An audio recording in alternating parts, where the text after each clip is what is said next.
So we're finishing up the last part of our Eight-Petalled Lotus of Asian medicine with the elements, and we've gone through all of them except the water element. So we'll finish that up today. So the water element is associated with the winter time, and it is the extreme yin aspect of the five elements. The yang aspect is the heat and fire of the summertime, and the yin is the cold aspect of the winter. And the organs associated, we'll just go through the correspondences as we did with the other ones. And if there's questions, please go ahead and ask.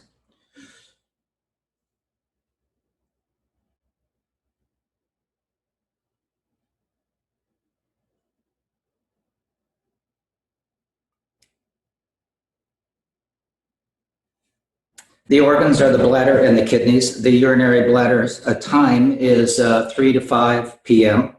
and the kidney time is 5 to 7 p.m. And the urinary bladder is associated with our reserve of energy. So it's not unusual to start running out of steam at around 3 o'clock, 3 to 5. We start slowing down a little bit, and maybe the time that you need a little added stimulant or something like that to get through the rest of the day, particularly if you're exhausted and you've exhausted your reserve of energy by not eating properly or not sleeping properly, and all the worries and concerns that drain our through mental energies and worries and fears and those kinds of things, which are as exhausting as physical exercise to excess. We're always in our minds and comparing, contrasting, analyzing, doing what the mind does, and it can be very exhausting to the energy of the water element.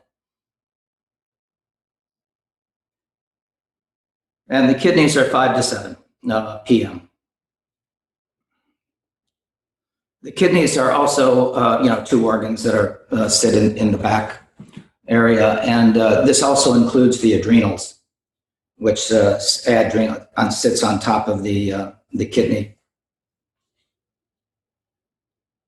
The sense organ is the ears, and the ears are kind of shaped like a fetus, and in that way, the earlobe is the head.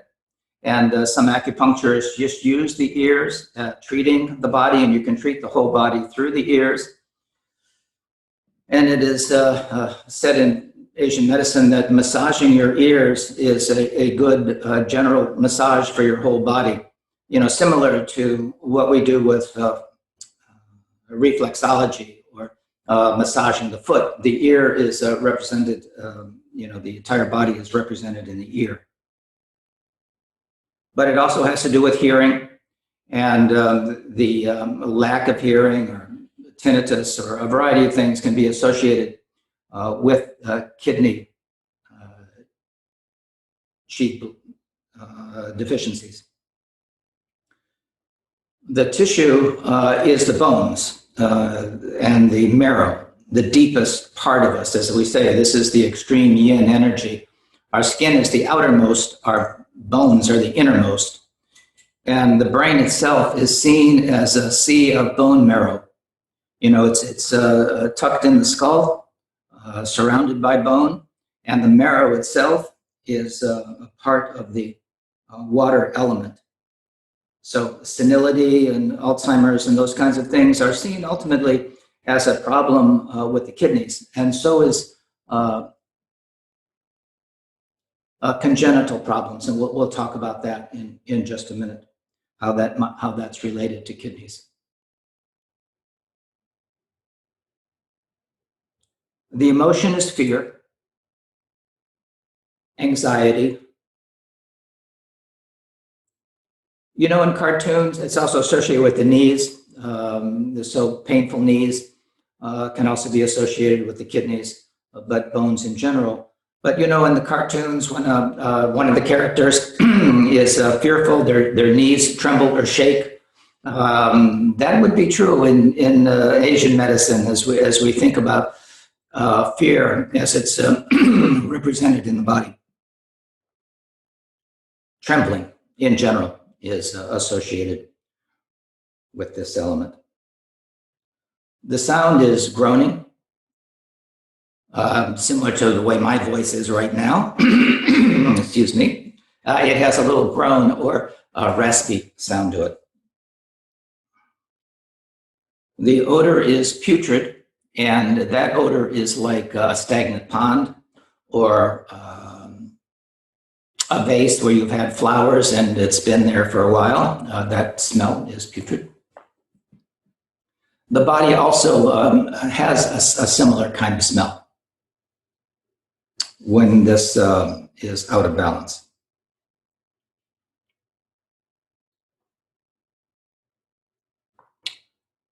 It is also associated with the head hair.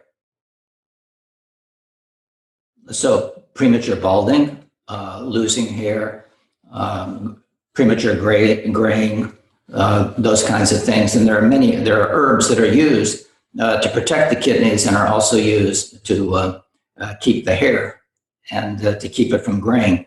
And in Asia, I mentioned congenital problems. The congenital energy of our ancestors is stored in the kidney, our jing, or our ancestral energy. So if that is weak and we have this premature graying, at some level it's reflective of the genetics. At least it's a crapshoot, our genes, what we get, how this situation occurs at the time of birth. But it is. Mama, I have a question. Yes, what's your question? Some of the functions, cerebral functions, that begin to deteriorate are acupuncturists using the ear to stimulate the regeneration of these functions.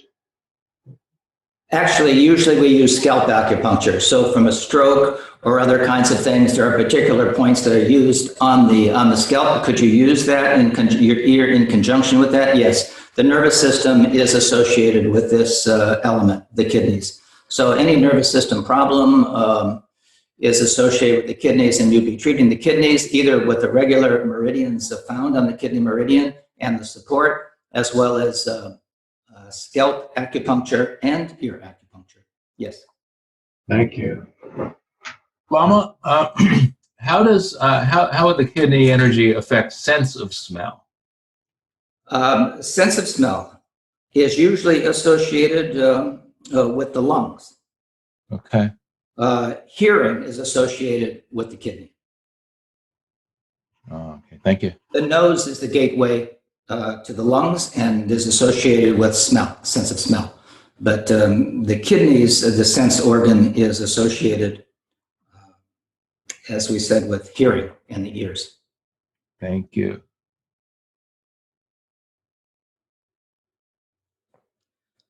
So in nature, this is, again, associated with the season of winter, the cold, the color blue, an affinity towards blue, or an aversion to blue color at particular times.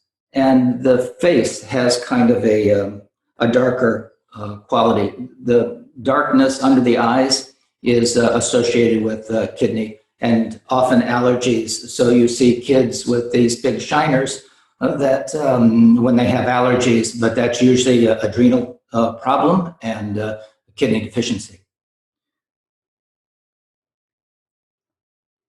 The taste is salty, an attraction to salty taste. And the kidneys are they store this ancestral energy. They store energy. We call it the pre-heaven energy. So that is the energy that even in utero that you're born with at the time of conception. It's kind of fixed, but we can enhance it or deplete it by the post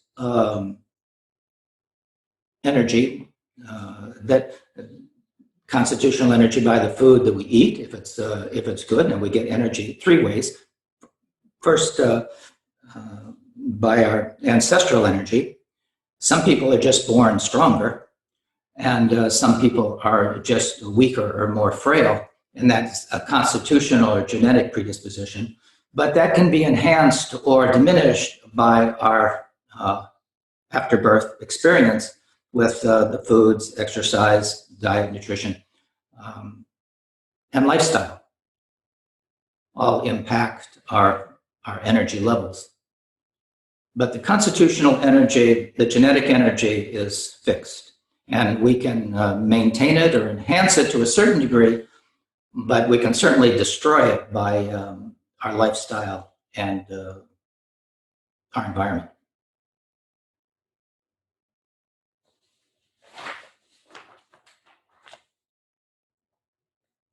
So the stage of development is a dormancy or hibernation. Everything kind of goes inward in the winter. The image of water takes a lot of different forms: seas, oceans, lakes, streams, frozen water. And it's really the most fundamental energy and very important to our well-being. If you think about it, 70% of the planet is water. And similarly, 60 or more percent of the human body consists of water. It's almost like the planet itself. The lungs are composed of as much as 80% water, 83%. The brain, heart, all skin, all must have water. And one of the big problems in health is simply dehydration. And it serves multiple functions in our body. It's the primary building block of all the cells as well. It's an insulator. It regulates internal body temperature. It's used in metabolism of proteins and carbohydrates. It's used as food. It's a primary component of saliva, tears, the things, sweat, lubricates joints. It acts like a shock absorber for the brain, the cerebral spinal fluid, and helps to literally wash the brain at night. The cerebral spinal fluid there's a pump, and it pumps this cerebral spinal fluid throughout the spine and brain, and cleanses it at night in particular.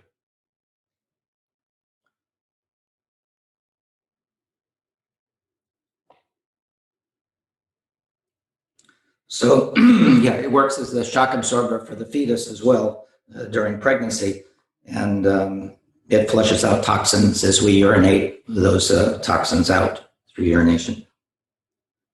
And it's the best solvent to get things out of cellular storage, dissolving minerals, soluble vitamins, and other nutrients to move them through the system.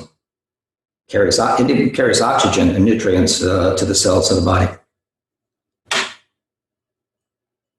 So you can see how dehydration can play a big role in our being healthy or our being not healthy. Not drinking enough water. Most adults need about 3 liters a day, or we could say half your body weight. Of course, it depends upon the place where you live. It depends upon your activity levels. It depends upon the gender, physical activity, all those things. And perspiration. Some people don't perspire very much. Other people perspire a lot. And again, it's a matter of restoring not only the water, but the electrolytes as well.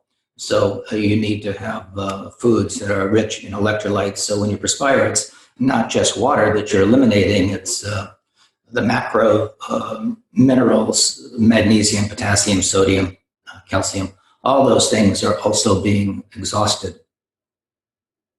And certain meds, prescription meds or other things exhaust minerals. So taking electrolytes are important to restore those minerals.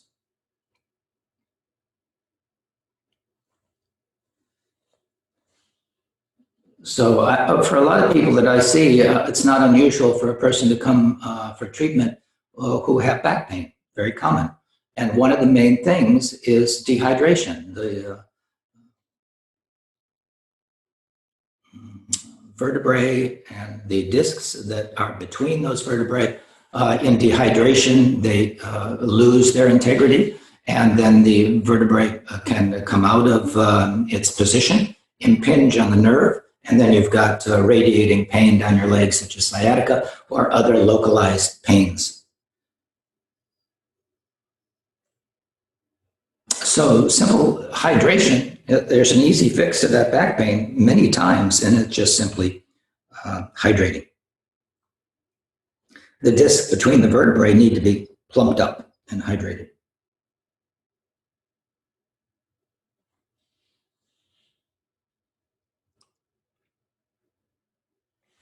So we tend to go a little slower in the winter, different than the activity of the summer.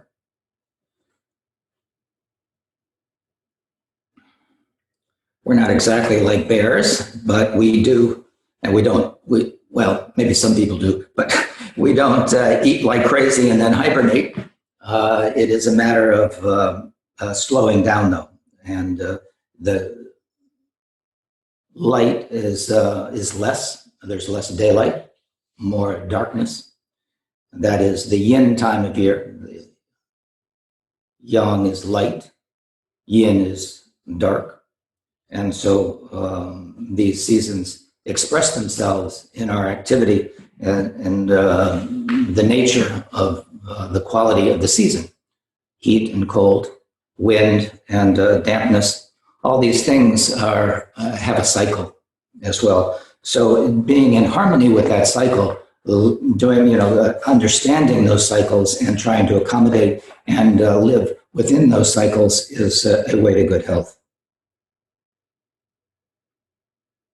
But the 3 months of winter are called the period of closing and storing.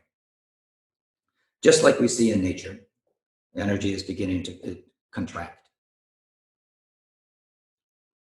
And as we said, the smell is putrid, and the organs are the urinary bladder and kidney. Any other questions about anything so far? The urinary bladder meridian is the longest meridian in the body. It begins in the inner canthus of the eye, makes 2 passes along the spine, goes down the back of the leg and down to the little toe. It is 67 points on that bladder meridian, each of which has a particular function, which no other point can do. And the kidney has 22 points, 27 points on the kidney, beginning at the bottom of the foot and bubbling spring, we did those points when we were doing the acupressure points on the bottom of the foot, bubbling spring. That's the entry point. It runs up the medial aspect of the leg and ends at a point above the collarbone. Number 27, storehouse. So again, each of these points on the meridians have a very particular, and those are bilateral, has a very particular personality. And we use it very specifically for an individual given their set of circumstances and energetic predisposition.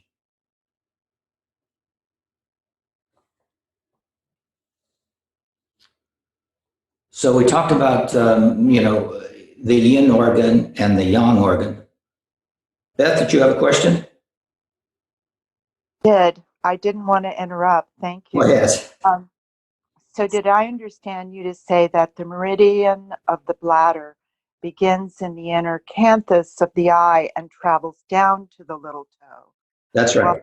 While the kidney meridian begins in the foot and travels up to the collarbone? That's right. So there's yin and yang organs. The yang organs start, the yin organs start at the earth and come up, the yang organs start above and go down. So the anatomical position is like this in Chinese medicine. So the things that begin, like in the eye, and then go down to the earth, from the heavens down to the earth. So that is a yang organ. And we said what makes the difference between a yin organ and a yang organ. The yang organs are hollow, and they move things through them, like the bladder moves urine. The large intestine moves the feces. The gallbladder holds the bile. The stomach holds the digestive, the food. Those are all yang organs. The yin organs are solid: liver, heart, kidney, and those are yin organs. Thank you. That's very helpful. Okay, very good. Lama, in addition to hydration, what are some ways to strengthen the kidney qi or kidney organ? By not exhausting your energy in general. So it is getting enough rest is important, and generally, getting enough sleep. We hear people say, "I'll sleep when I'm dead." Well, you will be. That will happen sooner than later under those circumstances. We need to get enough rest, but not only sleep-wise, but how we pace ourselves during the day. The kidney function is very important, and the healing behaviors. It also, fear, we were saying, is associated with the water element. And so those things that bring about a feeling of contentment and peace of mind, and so we're not overwrought with fear and anxiety, worry, and stress, makes a big difference. So the things that we're talking about in Dharma, is very important. Mm-hmm. Thank you. People work excessively. That exhausts the kidneys, the adrenals. So balancing your work and your rest is probably the most critical thing.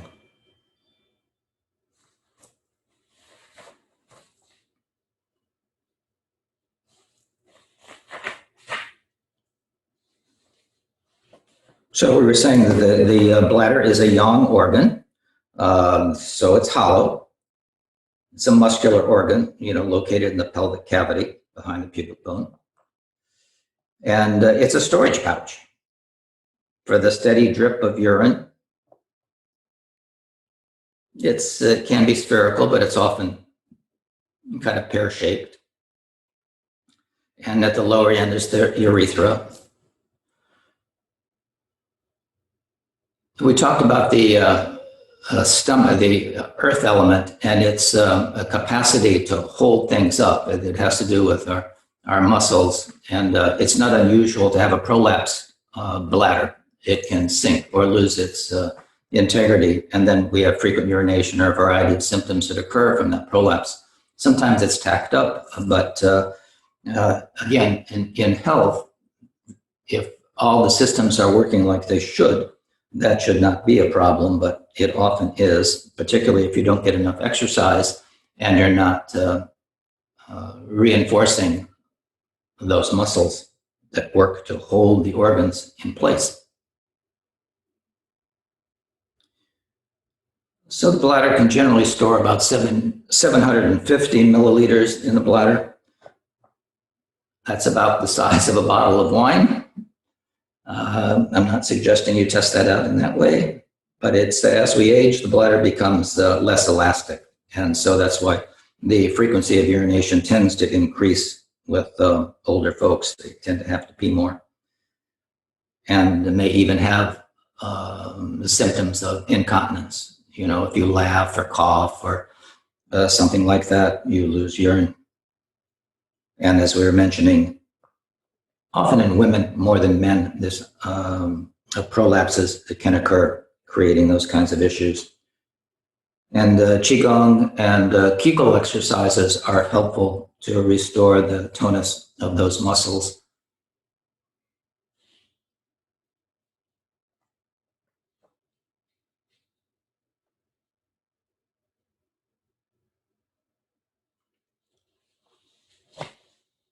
And the kidneys, as we were saying, are in the back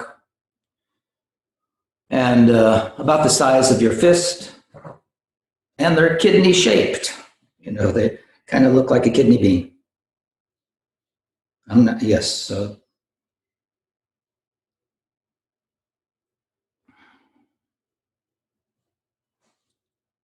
they're about 5 inches in length and about 3 inches wide, about the size of your fist. Lama. Yes. As per my original question related to Eastern medicine dealing with different functions, cerebral functions, I was wondering whether approaches, either acupuncture or various Eastern methodologies, can in any way intersect elements of dementia or psychological disturbances.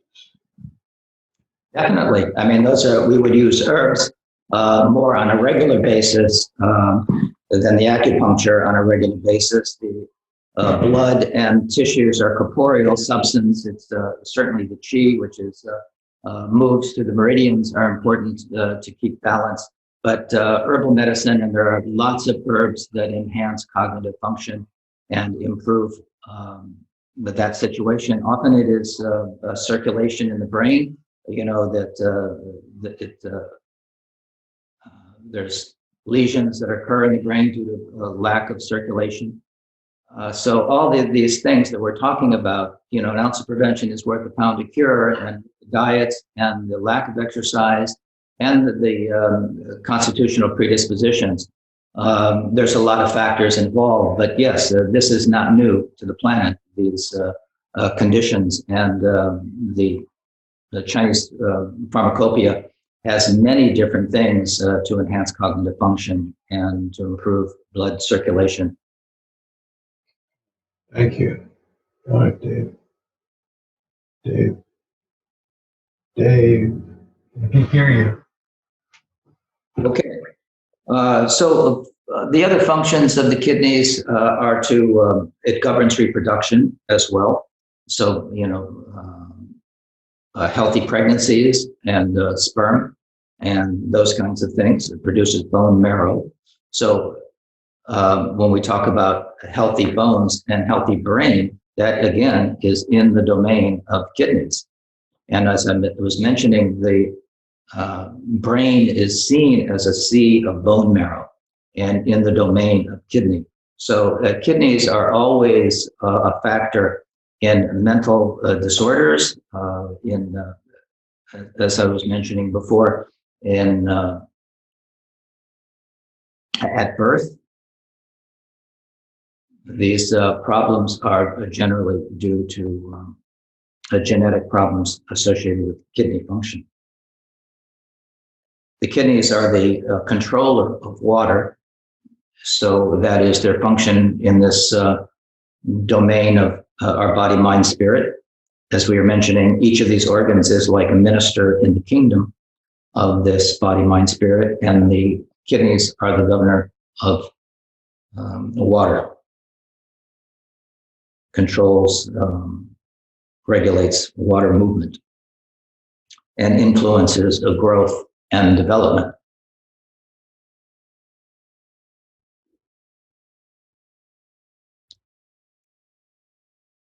Sexual energy is also in this domain, and we can exhaust the kidneys by exhausting, for men, through losing sperm. That is considered, you know, a quintessential energy of the food that you eat and the thoughts that you think, and to exhaust that through excessive masturbation or other kinds of where you lose that fluid, it's exhausting to the kidneys.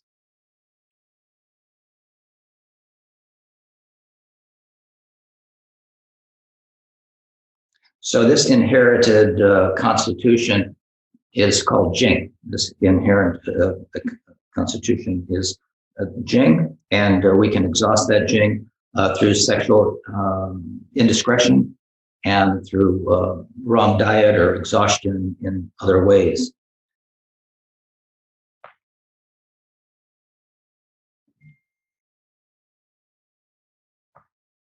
And it houses the particular energy that gives us courage and drive. So the kidneys provide that source of motivation, drive, and courage. We are saying even in the Dharma that the Mahayana, when we look at the bodhisattvas, they are seen as warriors, and it requires tremendous courage, perseverance, and diligence to walk the path. So the kidneys in that situation, as all the other organs in this kingdom of our body, mind, spirit, play a role in our capacity and our ability to achieve the result of Buddhahood. But certainly the kidneys play an important role.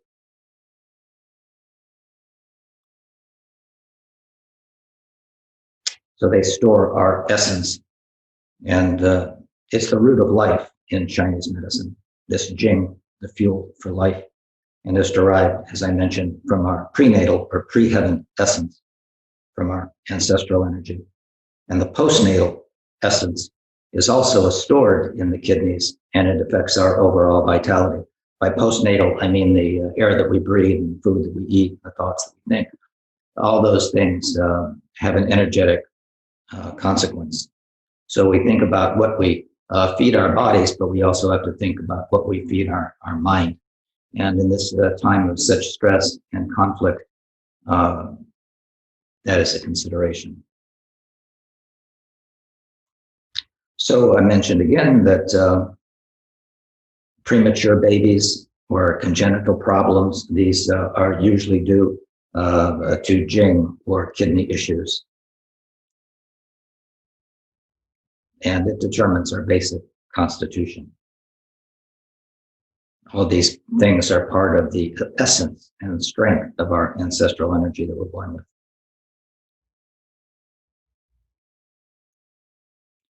So if we're seeing the brain as a sea of bone marrow, and the nervous system is a huge part of this, so you can see how they are related.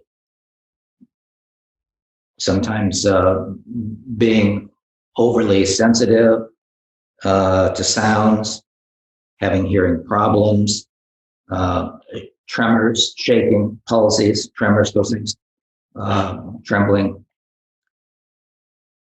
having the bones be brittle, osteoporosis, osteopenia to a certain degree, but osteoporosis. Teeth are seen as a part of this. We're talking about bones, so we're also talking about teeth. So having poor teeth, poor quality teeth, have to do with the strength of our water element.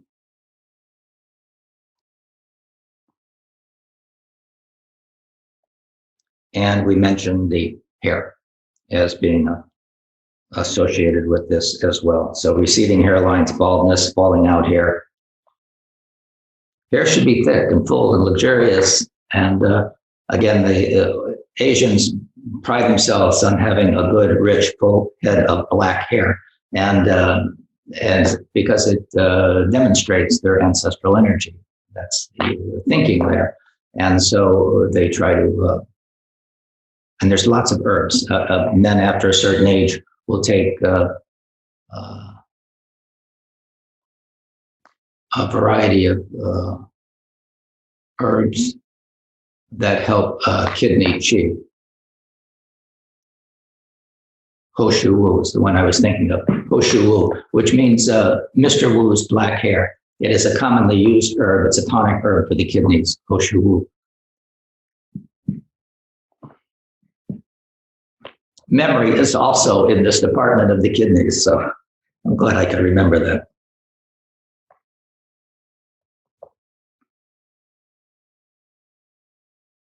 Lama, what are some other herbs that are kidney supportive? There's a formula called Astra Essence. I know it well. Yes, that is our essence. We're supporting the essence. So those herbs that are in there are considered. So you could just read the label. Thank you. So things that use up our resources in terms of the kidney energy are, just as I mentioned, excessive work, prolonged illnesses, they exhaust you. Childbirth is exhausting to the women. Excessive sexual activity, as I mentioned, use of drugs, they all take their toll, particular stimulants, cocaine, things that really push your energy, even the coffee, to excess. That energy is coming from there, from somewhere. It's coming from your adrenals. It's not coming from caffeine. Caffeine is pushing your system, your nervous system, to a degree. And it's a well-known nootropic. Nicotine also does that. It stimulates brain function. It stimulates your creativity. It stimulates cognitive function, but at a toll if it's done in excess. So we gulp down energy drinks that are full of corn syrup and caffeine, and it aggravate the entire situation. It's like beating a weak horse to run faster. Not a good strategy. And we just live in this constant fight or flight mentality. You're always on the run, going from one thing to another, playing beat the clock with all the things we have to do in the course of the day. And that is exhausting to the adrenals. Our nervous system are just going haywire. So what's the solution? As we mentioned, sleep, diet, meditation, bringing a little tranquility to your life. And being authentic, with who you are, not trying to live up to anyone else's expectation, being congruent with who you are.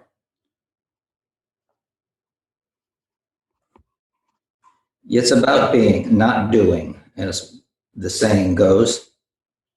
We are human beings, not human doings.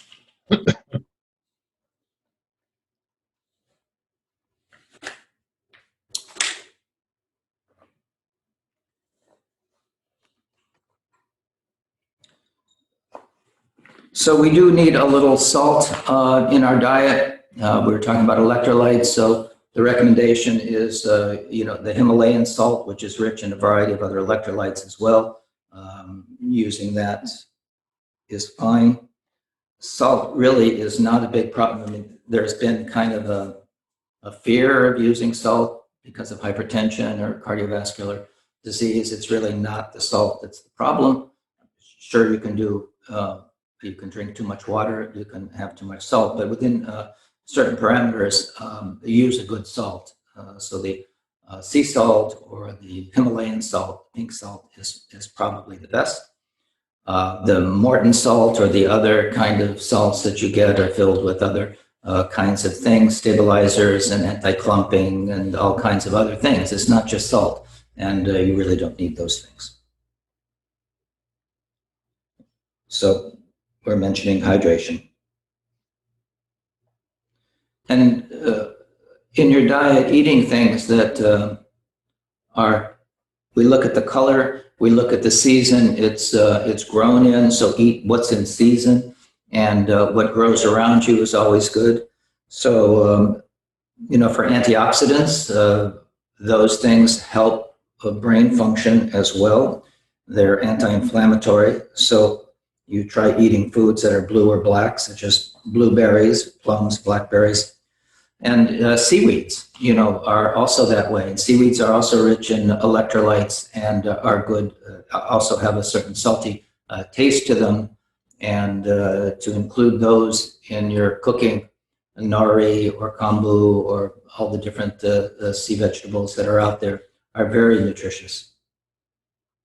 And we had mentioned earlier about drinking warm or room temperature water. Avoid ice cold drinks, especially when eating. We don't want to chill the stomach to let it do its job of rotting and ripening the food that we're eating, and the cold paralyzes the stomach. As I probably mentioned to you, in Asia, they think you were trying to kill them if you gave them ice cream after a meal. It leads to all food stagnation and a variety of medical problems as a result of that food stagnation. So eat what's in season. Try to eat organically, as we've continued to mention. Roasted, stewed, cooked foods give us more warmth during the winter. Frozen processed microwave foods have much less energetic value than fresh foods. Eat real food is really the bottom line. And as we mentioned, the sea vegetables are good. Nori, kelp. You can use miso as well. Himalayan sea salt rather than regular table salt. It is said that the pink Himalayan salt has 84 different minerals and trace elements, including calcium and iron and a variety of other things.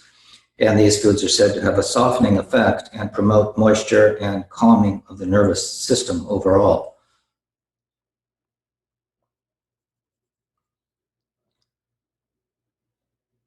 Foods to avoid that can cause kidney stones can be an issue and extremely painful. And that is calcium oxalate is the primary offender.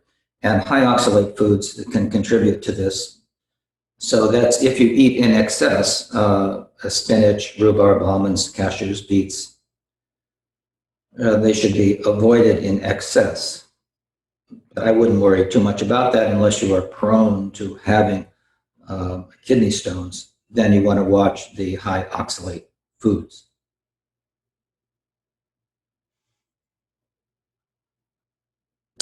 We mentioned about the Kegel exercises for bladder control. Just 5 to 10 seconds, squeezing up, holding the buttocks tight together and pulling up a little bit. Or, stopping the stream when you're urinating. See if you can stop the stream. For men, often there's dribbling and other kinds of things, but there are these exercises, the Kegel exercises, or practicing strengthening those muscles can be useful over time to prevent further deterioration. So we want to enhance and strengthen the pelvic floor in general, both for men and women. So how much a person perspires and how much coffee you drink or alcohol. Coffee and alcohol are both diuretic. They push fluids out of your system. And as we were saying, it's not just the water, it's electrolytes as well. So it's not unusual to have to replace things, the electrolytes, particularly magnesium. So if you're having, your eye is twitching or you're having muscle cramps at night, that is generally a magnesium deficiency, and the coffee or alcohol will exhaust your magnesium. You can have heart palpitations as well. The heart is also a muscle and it needs magnesium. It uses actually quite a bit of magnesium.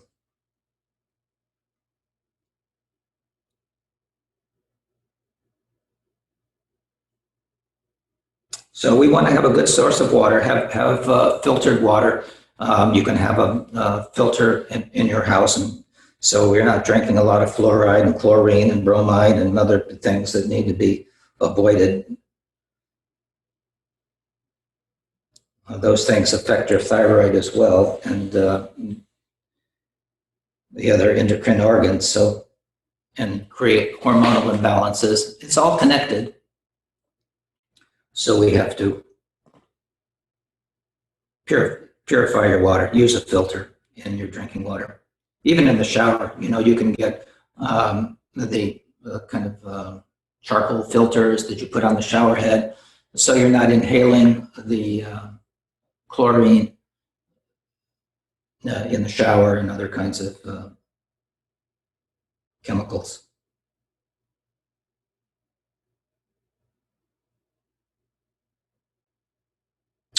So we were mentioning the paramitas associated with each of the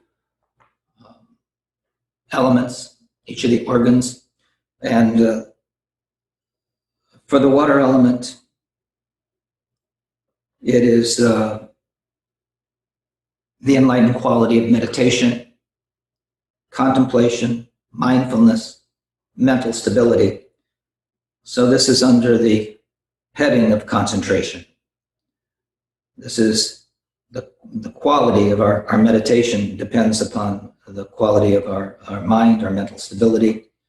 So doing our shamatha, tranquility meditation,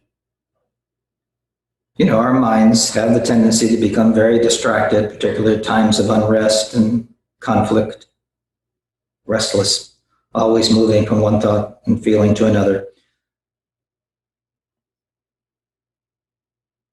So we train our mind by practicing meditation. We achieve focus, composure, tranquility, and this really helps to support the kidney function and develop concentration. One pointedness requires, of course, perseverance and practice, but it is when we ask what can we do for our nervous system, that is what we do.